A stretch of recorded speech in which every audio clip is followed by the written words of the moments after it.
Hi, I'm Mark from Orlando Planning, and today I'm going to be counting down my 10 tips to make your Orlando vacation as magical as possible.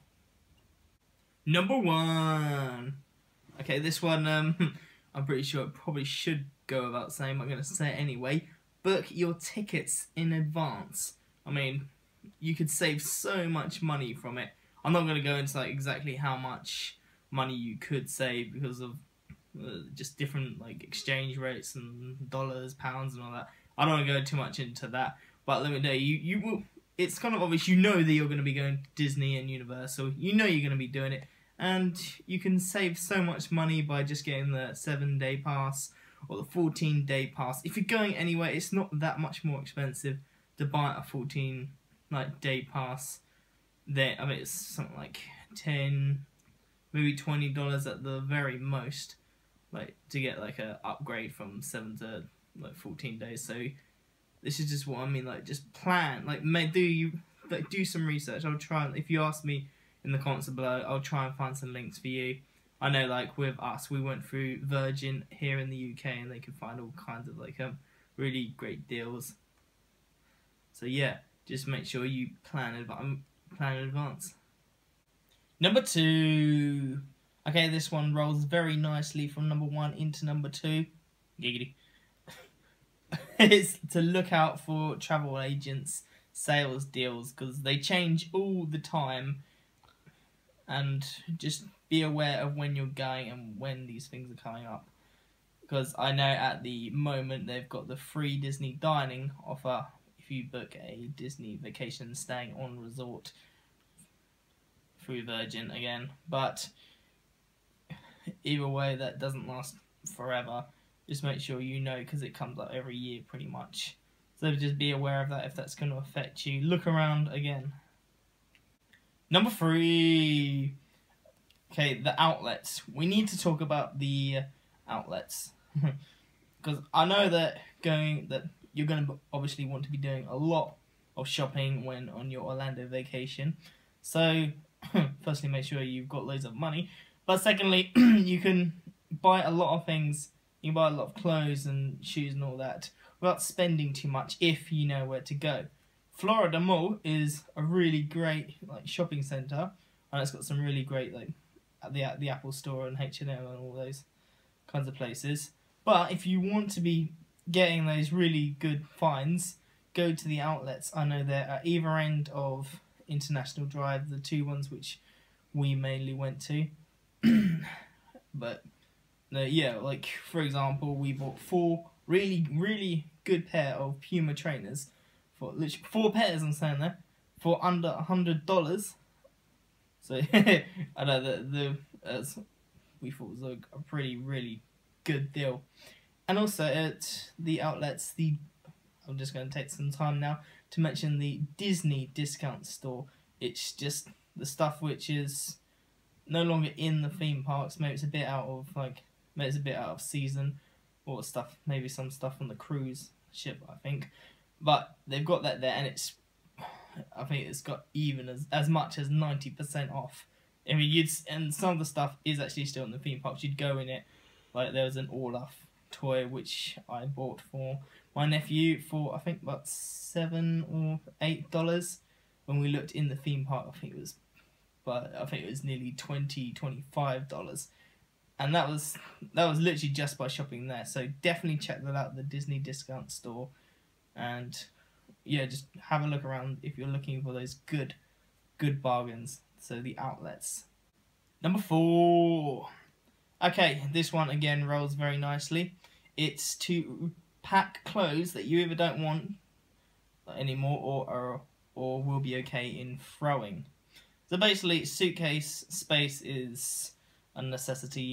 You want to make as much suitcase space as possible when taking all your new things home. So what we normally do is we pack clothes which are getting old, which are a bit worn out, and we're okay with throwing at the end of the holiday. Wear them throughout the holiday, then just throw them at the end, because we're going to buy loads of new pretty much everything. So so we will be okay with saving taking it in a suitcase, throwing it away, you've got more suitcase space, more weight to take back with you, and it means that you probably won't have to buy another suitcase, or you won't have to pay for another suitcase, like at the airport, which can be very expensive. So yeah, definitely pack clothes that you want to throw away. Number 5. Okay, yeah, let's talk about your hotel. I wouldn't worry about your hotel quality too much, because this is pretty much the only holiday that most of us are gonna have where you'll be spending pretty much every day out of the hotel. So normally when we go on vacations to Orlando, we aren't too bothered about the star rating. We don't want 5-star. We'll be okay with just a normal 3-star hotel. Nothing great, but just someone that's clean, someone that's warm, and someone that's cozy. Come on, if you're spending every single day, most hours out of the hotel, then why would you want to spend thousands and thousands of pounds or thousands of dollars on a really good, nice hotel when you can get an average hotel? And why would you? I just wonder why you'd want to be spending all your time in the hotel. You want to be getting out there on the rides, doing everything. So fair enough. Even if you think that you think that you booked an okay hotel, you get there and it's not everything that you wanted it to be, then don't worry about it. Number 6, Fastpass Plus. Okay, Fastpass Plus, this is the Disney pretty much queue jumper thing that they do. So basically on your phone you can download the Disney World app and you can reserve up to 60 days in advance if you're staying at a Disney hotel, or 30 days in advance if you are, well, if you're not staying at a Disney hotel. But yeah, you can reserve pretty much your space in the queue. They give you a specific time slot for, I think you can have up to 3 rides initially. So what my tip for that is to do it in the morning. Try and get your Fastpass Pluses set for before 12 o'clock. And once once you've ridden all those rides, you've just gone shown your Fastpass, gone straight to the front of the queue, ridden those 3 rides, then you get another one, another Fastpass selection. Once you've done that, you can go to another one, and pretty much just do that all day. I don't think it is not in the recording of this video. You can't do multiple Disney theme parks, so you can't reserve one for Animal Kingdom and another ride for Magic Kingdom on the same day. It has to be different days, but I don't know, they might change that, I don't know. Number 7, try not to eat at the theme parks too much. Okay, I'm not gonna lie to you, the theme park food is great, don't get me wrong, and it's really delicious. However, it is so expensive, and especially if you're having breakfast, lunch, and dinner there, it's gonna get really, really expensive, and you need to you do think, and you need to think about the pennies, don't you, or cents, or whatever currency you're watching this and using. But either way, even if you just go out of the theme parks for a little bit, then you can see that Orlando has so many really good restaurants to choose from, and they're so much more cheaper than being in the theme parks, because theme parks will rip the last penny out of your pocket if they could. But just make sure to go to restaurants outside, or even I know we used to do when I went with my family to Orlando, we at least had breakfast, or had those breakfast bars. We never had breakfast at the theme parks, packed lunch, and then either had just dinner at the theme parks, or at the end of the day we could go either back to our villa, or find a hotel, or just find restaurants, because there's so many really good places. You don't want to be just limiting yourself to just the theme parks. Although the food is good, you want to try the whole of Orlando. Number 8, Maximize your time at the theme parks by mapping out where you want to go. Okay, if anybody asks me in the comments below, then I'll be happy to like find you a link. But I'm pretty sure that you could find it yourself on like any of like the Disney, Universal, SeaWorld, or pretty much any of the theme parks. They always have like online maps. So make sure that you decide what rides you want to go on and like how close they are. So for example, in the Universal like bit, if you say one person wants to go to Harry Potter and one person wants to go to, I don't know, maybe The Simpsons, it's pointless going to one end of the theme park, like doing like one ride there, and then going to the other side of the theme park.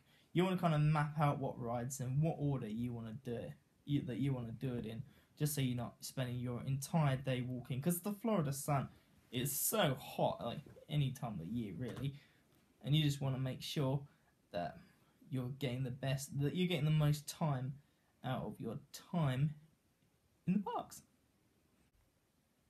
Number 9. Don't be disappointed because you won't be able to do everything. Okay, you can try and plan as much as possible, as meticulously as possible, but it's just a fact. So please, just accept it now that you will never be able to do everything. You can try. That's why it's important to firstly prioritize what you want to do. But please, just don't be disappointed because I've been to Orlando, I think like 6-7 times, done all the theme parks every single time, and there's still stuff. There's still loads of stuff which I need to do. And that's me going as often as I do and still loving it and spending as much time as I do. There's just so much new stuff. There's so many little things that you miss. And it's just, you want to make sure that you're not going to be disappointed. Number 10. Finally, be flexible. Okay, we've spoken about prioritizing, planning, like also kind of like making sure that you know that you won't be able to do absolutely everything, but still you need to be flexible with like your plans and arrangements, because it is fun like planning and organizing what things you're going to do on each day, but especially for people that are going the first time, like I know we planned for doing something pretty much every single day, then we didn't realise how exhausted we were going to be, and we had to plan in for like rest days and things like that and swap a few things around. So just make sure that you can be as flexible as possible with like what things that you're going to be doing on each days, and just be, that's just part of the fun, being spontaneous, just doing like little things different, and that's just part of the fun. You should just enjoy it and embrace it.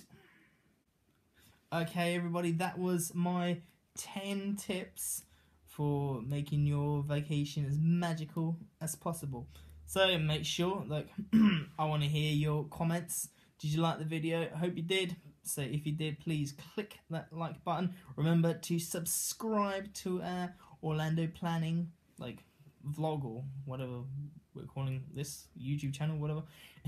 So like you keep up to date with all of our like countdowns, hints, tips, everything really. And make sure to share this video. Thank you, and see you on the next one.